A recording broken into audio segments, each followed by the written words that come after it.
देश भर में कहीं भी शोभा यात्रा निकले उस पर पत्थरबाजी की खबरें जरूर आती हैं।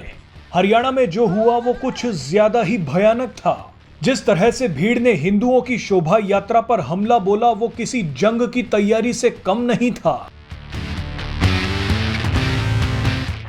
हरियाणा के नूंह में सोमवार के दिन हिंदू संगठनों द्वारा निकाली जा रही शोभा यात्रा पर हमला हो गया। जमकर पत्थरबाजी की गई, सैकड़ों गाड़ियों को आग लगा दी गई। आपको बता दें कि इलाके के शिव मंदिर में जलाभिषेक करने के बाद जब यात्रा आगे बढ़ रही थी तो कुछ लोगों को यह पसंद नहीं आया। शोभा यात्रा पर अटैक कर दिया गया। हिंदू संगठनों का कहना है कि उन्होंने इस यात्रा की जानकारी महीनों पहले ही प्रशासन को दे दी थी, लेकिन इसके बावजूद उन पर हमला कर दिया गया। कई लोगों का मानना है कि यह राज्य सरकार का इंटेलिजेंस फेलियर था। जिस तरह से विशेष भीड़ ने शोभा यात्रा पर हमला किया वो कई दिनों की तैयारियों के बिना हो ही नहीं सकता। सोशल मीडिया पर लगातार इस शोभा यात्रा के खिलाफ धमकियां दी जा रही थीं। पूरी आशंका जताई जा रही थी कि हिंदुओं की इस शोभा यात्रा पर हमला हो सकता है, और हुआ भी वही। शोभा यात्रा को खत्म करने के लिए विशेष भीड़ ने कोई कसर नहीं छोड़ी। भीड़ के हाथ में जो लगा उसने शोभा यात्रा पर फेंकना शुरू कर दिया। सड़कें हो या घरों की छतें या छज्जे, सब जगह से पत्थर बरसने लगे।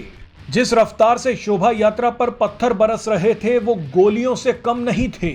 इस दौरान कई ऐसी तस्वीरें सामने आई जो साबित करती हैं कि यात्रा पर हमले की तैयारी पहले से ही की जा चुकी थी। जिस तरह से छतों से पत्थर बरसाए गए वो अचानक नहीं हो सकता। ये ठीक वैसी ही तस्वीरें थी जैसी दिल्ली में हुए दंगों में देखी गई थी।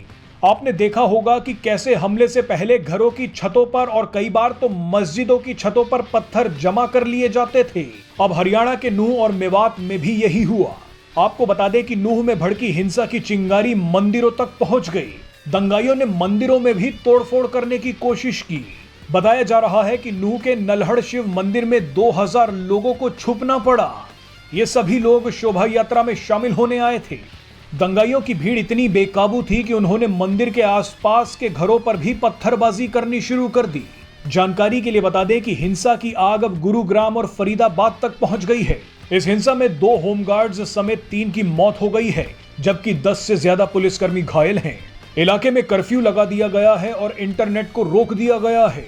लेकिन यही कदम अगर प्रशासन पहले उठा लेता तो इस हिंसा की नौबत ही नहीं आती।